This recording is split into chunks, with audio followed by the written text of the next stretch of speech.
Mahad MIDCतील Indo amines limited कंपनीमध्ये gas गळती झाल्याची धक्कादायक घटना समोर आली आहे। काल संध्याकाळी अचानक गॅस गळती झाली, त्यामुळे कामगारांना नाक, डोळे आणि तोंडाला त्रास होऊन काही जण बेशुद्ध देखील पडले। जवळपास 36 कामगारांना उपचारासाठी महाड MIDCच्या रुग्णालयात दाखल करण्यात आलं। काहींची प्रकृती चिंताजनक असल्याने त्यांना खासगी रुग्णालयात हलवलं गेलं, तर 2 कामगारांना मुंबईला उपचारासाठी पाठवण्यात आलंय। त्यापैकी एका कामगाराचा मृत्यू झाल्याची प्राथमिक माहिती आहे।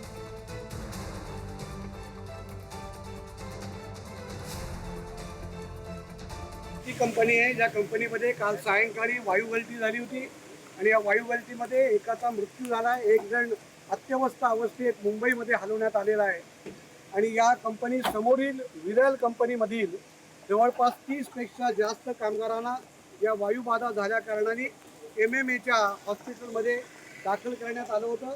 काल रात्रभर त्यांच्यावर प्राथमिक उपचार केल्यानंतर आता सकाळी त्यांना सोडून देण्यात आल्याची प्राथमिक माहिती प्राप्त झालेली आहे।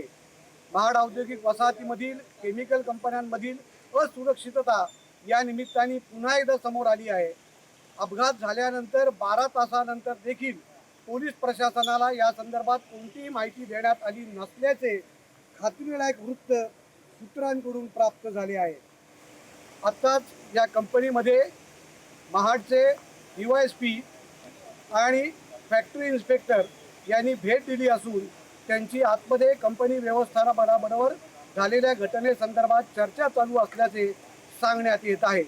श्रीकृष्ण बाळ, पुढारी, महाड। व्यवस्थापनाचा एकही माणूस इथं राहत नाही, सगळे घरी राहतात आणि त्यांच्या ह्या हलगर्जीपणामुळे हा कारखाना असा प्रदूषित झाला आणि त्यांनी वायू गळती झाली आणि या परिसराच्या जनतेला खूप त्रास झाला। रात्रीच्या वेळेस आम्ही ज्यावेळेस इथं आलो त्यावेळेस इथं कोणीही नव्हतं, त्यांचं एक वॉचमॅन होते आणि या कंपनीच्या असलेली सिस्टीम बंद करण्यासाठी दुसऱ्या कंपनीतून आम्हाला लोक आणावे लागले आणि त्यांनी ही नंतरची सिस्टीम त्यांची बंद केली आणि वायू गळती थांबली। अशा पद्धतीचा अतिशय हलगर्जीपणा असलेला हा कारखाना इथं चालू आहे।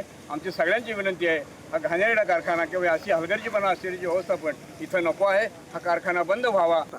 यामध्ये आता फॅक्टरी इन्स्पेक्टर इन्स्पेक्शन करतात आहे, PM पण आपण जे काल मयत व्यक्ती झाला त्याचा PM करतोय। या सगळ्या गोष्टींच्या ज्या बाबी आहेत त्या आपल्या तपासामध्ये पुढील 1-2 दिवसामध्ये निष्पन्न होतील आणि आपण पुढील त्याच्यामध्ये BNS नुसार कायदेशीर कारवाई करीत आहोत। की एक सिरियस होता, तो आता मयत झालेला आहे काल रात्री 2:30 ते 3 वाजताच्या दरम्यान, व एक इसम आहे त्याच्यावर आता नवी मुंबई येथे उपचार चालू आहेत आणि बाकीचे जवळपास 30 ते 35 लोक आहेत त्यांना आपण उपचार करून त्यांच्या घरी सोडले। ही ती कंपनी आहे ज्या कंपनीमध्ये काल सायंकाळी वायू गळती झाली होती आणि या वायू गळतीमध्ये एकाचा मृत्यू झाला। एक जण अत्यवस्थ अवस्थेत मुंबईमध्ये हलवण्यात आलेला आहे आणि या कंपनी समोरील विरल कंपनीमध्ये